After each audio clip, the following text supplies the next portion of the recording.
समर्पयामि ओम पादारविन्दयोः पाद्यं पाद्यं समर्पयामि हस्तारविन्दयोः अर्घ्यं समर्पयामि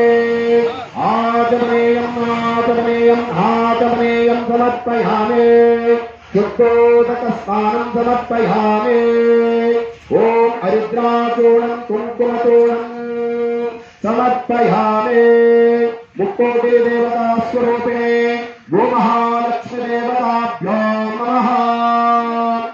ನಮ್ಮ ಹಿಂದೂ ಧರ್ಮದಲ್ಲಿ ವಿಶೇಷವಾದ ಸ್ಥಾನಮಾನಗಳನ್ನು ನಾವು ನೀಡುತ್ತೇವೆ. ಏಕೆಂತಂದ್ರೆ ಆ ಗೋಮಹಾಲಕ್ಷ್ಮಿಯಲ್ಲಿ ಮುಕ್ಕೋಟಿ ದೇವಾನು ದೇವತೆಗಳು ವಾಸ ಮಾಡ್ತಾರೆ. ಅಂತಹ ಗೋಮಹಾಲಕ್ಷ್ಮಿಯನ್ನು ಪೂಜೆ ಮಾಡೋದ್ರಿಂದ ನಮ್ಮ ಹಿಂದೂ ಧರ್ಮದ ಮುಕ್ಕೋಟಿ ದೇವಾನು ದೇವತೆಗಳ ಕೃಪಾಶೀರ್ವಾದವನ್ನ ನಾವು ಪಡೆಯಬಹುದು. ಅದಕ್ಕೋಸ್ಕರ ಅಂತಹ ಗೋಮಹಾಲಕ್ಷ್ಮಿ ರೈತನ ಬೆನ್ನೆಲುಬಾಗಿ ನಮಗೆ ಸದಾ ಏನು ಮಗುವಾದಾಗ ತಾಯಿಯ ಹಾಲಿನ ನಂತರ ನಮ್ಮ ಜೀವಿತದ ಪೂರ್ಣಾವಧಿ ಆ ಗೋಮಹಾಲಕ್ಷ್ಮಿಯ ಉತ್ಪನ್ನಗಳನ್ನೇ ನಾವು ಬೆಳೆಸಿಕೊಂಡು ಬೆಳಿತೀವಿ. ಅದಕ್ಕೋಸ್ಕರ ಆ ಗೋಮಹಾಲಕ್ಷ್ಮಿ ನಮ್ಮ ಆದಿಯಿಂದ ನಮ್ಮ ಅಂತ್ಯದವರೆಗೂ ಸಹ ಇದ್ದು ನಮ್ಮನ್ನ ರಕ್ಷಣೆಯನ್ನು ಮಾಡ್ತಾರೆ. ವೈಕುಂಠಕ್ಕೆ ಪ್ರವೇಶ ಆಗ್ಬೇಕಂತಂದ್ರೆ, ಕೈಲಾಸಕ್ಕೆ ಪ್ರವೇಶ ಆಗ್ಬೇಕಂತಂದ್ರೆ ಆ ಸಂದರ್ಭದಲ್ಲೂ ಸಹ ಗೋಮಹಾಲಕ್ಷ್ಮಿ ಬಂದು ನಮಗೆ ಸಹಾಯ ಮಾಡುತ್ತೆ ಅಂತ ಹೇಳಿ ವೇದಗಳಲ್ಲಿ ಅದನ್ನೆಲ್ಲರೂ ಸಹ ಉಲ್ಲೇಖನೆಯನ್ನು ಮಾಡಿರ್ತಾರೆ. ಅಂತಹ ಗೋಮಹಾಲಕ್ಷ್ಮಿಯ ಕೃಪಾಶೀರ್ವಾದ ನಮ್ಮದಾಗಲಿ ಅಂತ ಮತ್ತೊಮ್ಮೆ ಪ್ರಾರ್ಥನೆಯನ್ನು ಮಾಡಿಕೊಳ್ಳೋಣ. ಓಂ ಸುರಭೇ ವೈಷ್ಣವೇ ಪ್ರಜನ್ಮೃಹಕ ಗೋಮಹಾಲಕ್ಷ್ಮಿ ದೇವತಾಭ್ಯೋ ನಮಃ. ಪ್ರಾಣಾಯ ಸ್ವಾಹ, व्यानाय स्वाहा, उदानाय स्वाहा, समानाय मणे नमः.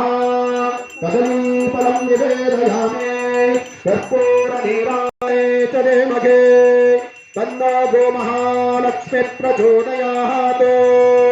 कात्यायनाय विद्महे कन्याकुमारी धीमहि तन्नो दुर्गे प्रचोदयात्.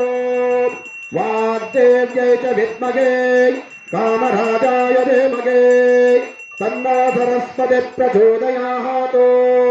ईशानः सर्वविद्यानाम् ईश्वरः सर्वभूतानां ब्रह्माधिपति ब्रह्मणाधिपति ब्रह्मा शिवो मे अस्तु सदा शिवो. कर्पूरनीराजनं दर्शयामि नमस्करोमि. इंदिरारमण गोविंद गोमा. ನಮ್ಮ ಎಲ್ಲ ಕೆಲಸ ಕಾರ್ಯಗಳಲ್ಲಿ ಯಾವುದೇ ರೀತಿಯ ವಿಜ್ಞಾನಗಳು ಬಾರದೇ ಇರಲಿ ಅಂತ ಅಂಶಗಳು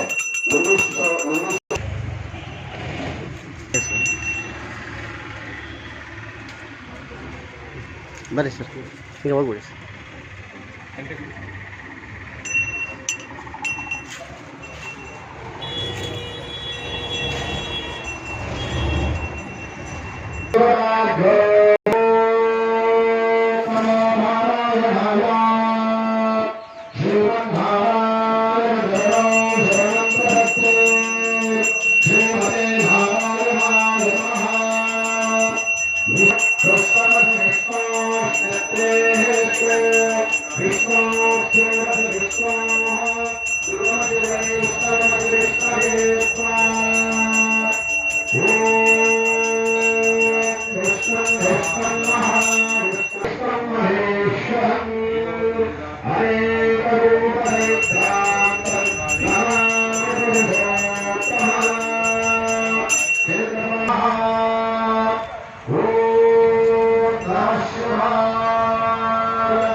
ಪ್ರಾರಂಭ ಮಾಡಲಾಗ್ತಾವೆ.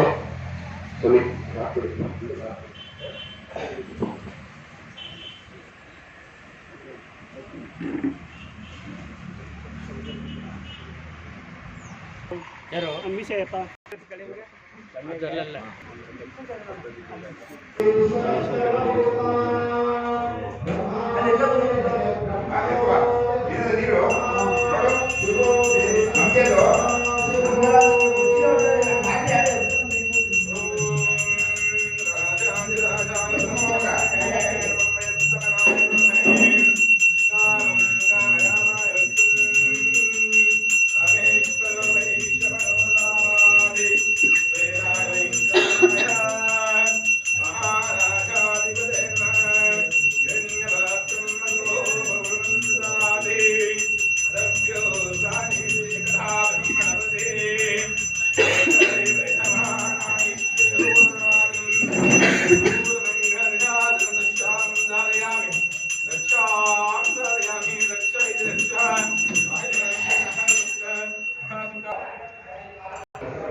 ಧನ್ಯವಾದ.